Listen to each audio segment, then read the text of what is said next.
Hello everybody, welcome back to my channel Keerthika's kitchen.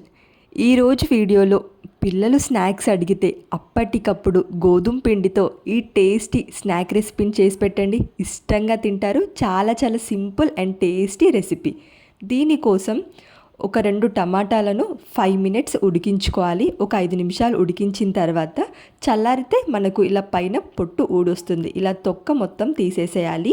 ఈ 2 టమాటాలకి తొక్క తీసేసిన తర్వాత చిన్న ముక్కలుగా కట్ చేసేసుకోవాలి.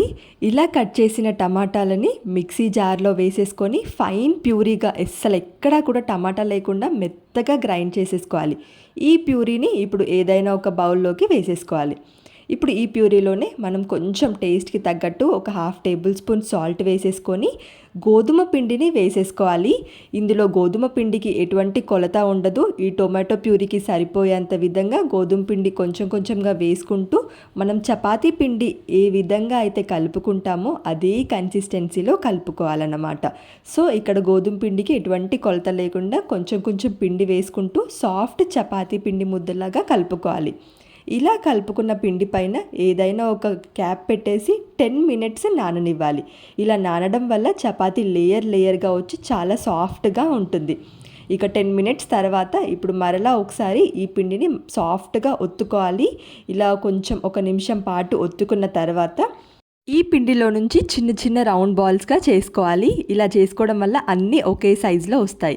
వీటిని రౌండ్గా చుట్టుకొని ఇప్పుడు ఇందులో నుంచి ఒక చపాతీ పిండి ముద్దని తీసేసుకొని పొడి పిండి అప్లై చేసుకొని చపాతీ రోలర్తో చపాతీ చేసేసుకోవాలి. చపాతీ రౌండ్గా రాకపోయినా పర్వాలేదు, మనం తర్వాత ఫోల్డ్ చేస్తాం కాబట్టి షేప్ ఎలా వచ్చినా పర్వాలేదు. ఈ విధంగా చపాతీ రోల్ చేసుకున్న తర్వాత నేను ఇక్కడ చూపిస్తున్న విధంగా నైఫ్ కానీ స్పూన్తో లేదా పిజ్జా కట్టర్ ఉంటే అదైనా పర్వాలేదు, ఈ విధంగా కట్ చేసేసుకోవాలి. అంటే మొత్తం 4 సైడ్స్గా ఎడ్జెస్ వరకు కట్ చేసుకొని సెంటర్లో మాత్రం కట్ చేయకూడదు. ఇప్పుడు ఇలా కట్ చేసుకున్న చపాతీ పిండి పైన నెయ్యి కానీ ఆయిల్ కానీ కొంచెం అప్లై చేసేసుకొని మరలా కొంచెం పొడిపిండి అప్లై చేసుకోవాలి. ఇలా చేయడం వల్ల చపాతీ లేయర్గా వస్తుంది, చాలా బాగుంటుంది. నెక్స్ట్ ఇప్పుడు మనం కట్ చేసిన ఈ చపాతీని నేను ఇక్కడ చూపిస్తున్న విధంగా ఫోల్డ్ చేసుకోవాలి. ఈ వీడియోలో చూపిస్తున్న విధంగా ఇలా ఫోల్డ్ చేసేసి ఒక దానిపైన ఒకటి వేసేసుకొని చివరిగా బాక్స్ షేప్ వచ్చే విధంగా ఫోల్డ్ చేసుకోవాలి. ఈ విధంగా బాక్స్ షేప్లోకి ఫోల్డ్ చేసుకున్న తర్వాత ఇప్పుడు కొంచెం పొడిపిండి వేసేసుకొని మరలా ఈ చపాతీ పిండిని రోలర్తో రోల్ చేసేసుకోవాలి.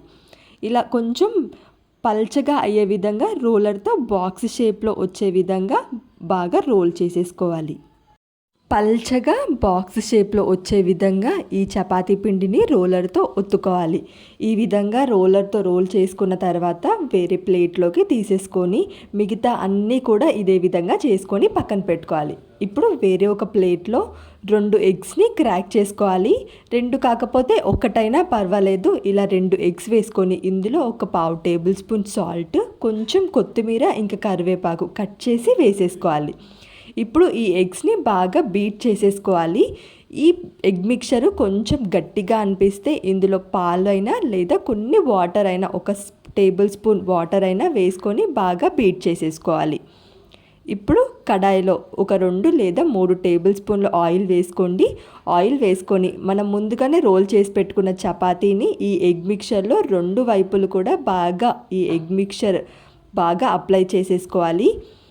ఇలా చేసుకున్న ఈ చపాతీని ఆయిల్లో వేసుకొని ఫ్రై చేసేసుకోవాలి. మీడియం ఫ్లేమ్లో పెట్టుకొని ఒకవైపు బాగా ఫ్రై అయిన తర్వాత ఫ్లిప్ చేసి ఇంకొక వైపు ఫ్రై చేసేసుకోవాలి. మీడియం ఫ్లేమ్లో ఫ్రై చేసుకోవాలి. ఇలా ఫ్రై చేసుకోవడం వల్ల చపాతీ లోపల కూడా కుక్ అవుతుంది. బలూన్ పొంగినట్టు పొంగుతుంది మీడియం ఫ్లేమ్లో ఫ్రై చేసుకోవడం వల్ల. చాలా సింపుల్గా అయిపోయే ఈ రెసిపీ పిల్లలు స్నాక్స్ అడిగితే అప్పటికప్పుడు చేసి పెట్టండి. లేదా మార్నింగ్ బ్రేక్ఫాస్ట్లో అయినా ఈవినింగ్ స్నాక్స్గా అయినా చాలా బాగుంటుంది. మీరు తప్పకుండా ట్రై చేయండి. ఈ ఎగ్ పరాటా మీరు తప్పకుండా ట్రై చేసి ఎలా వచ్చిందో కామెంట్ సెక్షన్లో పిన్ చేయండి. ఇదే ప్రాసెస్లో మిగతా అన్నిటినీ కూడా ఫ్రై చేసుకోవాలి. వీడియో కనుక నచ్చితే లైక్ చేయండి. మీరు తప్పకుండా ట్రై చేసి ఎలా వచ్చిందో కామెంట్ సెక్షన్లో చెప్పండి. ఇలాంటి మరిన్ని ఇంట్రెస్టింగ్ రెసిపీస్ కోసం ఛానల్ని సబ్స్క్రైబ్ చేయండి.